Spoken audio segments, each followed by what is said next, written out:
Assalamualaikum warahmatullahi wabarakatuh. Alhamdulillahirabbil alamin wassalatu wassalamu ala asyrofil anbiya'i wal mursalin sayyidina wa maulana Muhammadin wa ala alihi washabihi wa barik wasallim ajmain amma ba'du. Yang saya hormati Habib Ibuddin selaku dosen pengampu mata kuliah filsafat pendidikan Islam, dan tak lupa juga teman-temanku yang saya cintai serta saya banggakan. Langsung saja, di sini saya Muhammad Adi Kurniawan akan mempresentasikan sebuah materi mengenai hakikat evaluasi pendidikan. Oke, untuk materinya di sini ada beberapa pembahasan. Yang pertama mengenai definisi dan tujuan evaluasi pendidikan. Yang kedua ada manfaat evaluasi pendidikan. Yang ketiga ada sistem evaluasi yang baik. Yang keempat ada penyebab kegagalan atau ketidakberhasilan anak didik dalam prestasi belajar, dan yang terakhir ada evaluasi pendidikan Islam. Oke, untuk pembahasan yang pertama yaitu mengenai definisi dan tujuan evaluasi pendidikan.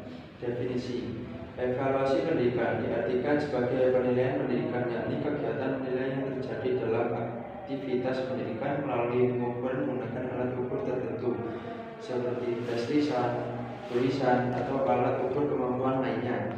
Lalu tujuan utamanya yaitu untuk mengetahui keberhasilan anak didik dalam mengikuti mata pelajaran tertentu, baik teoritis, metodologis, materi maupun substansi. Lalu peranan yang dievaluasi di sini ada tiga, yaitu ada kognitif, afektif, dan psikomotorik. Yang kognitif mengukur kemampuan menyebutkan konsep, mendefinisikan, dan mengulang materi atau pengetahuan teoritis. Lalu yang afektif mengukur kemampuan menggambarkan dan menguraikan konsep atau sikap dan emosi. Dan yang ketiga yaitu psikomotorik, yaitu mengukur kemampuan menerapkan dan mempraktikkan ilmu pengetahuan yang aplikatif atau keterampilan. Pembahasan yang selanjutnya yaitu manfaat evaluasi pendidikan. Manfaat evaluasi pendidikan bagi pendidik. Yang pertama, mengetahui kelebihan dan kekurangan anak didik dalam pelajaran tertentu. Yang kedua, melakukan introspeksi terhadap materi dan metode pembelajaran. Yang ketiga adalah meningkatkan kualitas anak didik, dan yang terakhir membaca kebutuhan motivasi belajar dan semangat anak didik. Manfaat evaluasi pendidikan bagi anak didik. Yang pertama, mengetahui kelemahan mereka untuk melakukan usaha meningkatkan prestasi belajar. Lalu mendapatkan kepuasan yang mendorong mereka giat belajar lagi jika hasil memuaskan, atau berusaha agar kegagalan tidak terulang kembali. Lalu selanjutnya untuk pembahasan yang ketiga yaitu sistem evaluasi yang baik. Karena kecerdasan dan keterampilan anak didik bervariasi, penerapan evaluasi harus dilakukan dengan berbagai cara. Di sini ada memberitahu kepada semua anak didik bahwa akan ada evaluasi atau ujian. Lalu guru memberitahu materi yang akan diujikan. Dan selanjutnya guru memberitahu metode evaluasi yang akan digunakan seperti tes lisan atau menggunakan tes tulisan, pilihan ganda, atau esai. Lalu yang diujikan harus materi yang sudah disampaikan, serta soal-soal yang diujikan mudah dipahami dan tidak bersifat jebakan. Untuk pembahasan yang selanjutnya yaitu penyebab kegagalan atau ketidakberhasilan anak didik dalam prestasi belajar. Di sini dipengaruhi oleh beberapa faktor. Yang pertama, pendidik menggunakan metode yang monoton, dan selanjutnya anak didik kurang menyukai mata pelajaran atau pengajarnya.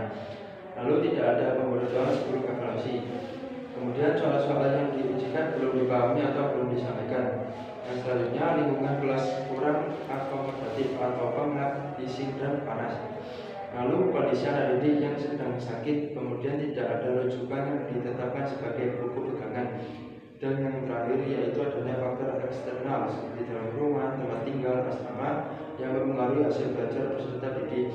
Untuk faktor eksternalnya itu seperti kenyamanan dan fasilitas, suasana tenang, atau kesehatan dan keberhasilan, dan aturan dan kedisiplinan. Dan pembahasan yang terakhir yaitu evaluasi pendidikan Islam. Dalam dasar teologi Quran surat Al-Baqarah ayat 155 yang ayat ini itu mengingatkan bahwa Allah Subhanahu wa taala akan memberikan cobaan, ketakutan, kelaparan, kekurangan harta jiwa, dan buah-buahan. Keberhasilan anak didik adalah apabila tetap dalam iman dan takwa saat menghadapi ujian Allah. Tujuan utamanya adalah membentuk pribadi anak didik yang beriman, bertakwa, cerdas, dan berakhlak mulia. Cakupan evaluasi tidak hanya prestasi akademik, namun juga evaluasi kehidupan anak didik dalam hubungannya dengan Allah SWT dan manusia, maklum Allah dan maklum nanas. Dan juga pentingnya pengajaran dalam pendidik perlu melakukan pengajaran lebih dalam terhadap sistem atau metode evaluasi yang digunakan. Karena tugas pendidik adalah membagikan semangat belajar, bukan membuat anak didik putus asa karena hasilnya kurang memuaskan. Sekian presentasi yang dapat saya sampaikan. Terima kasih. Wassalamualaikum warahmatullahi wabarakatuh.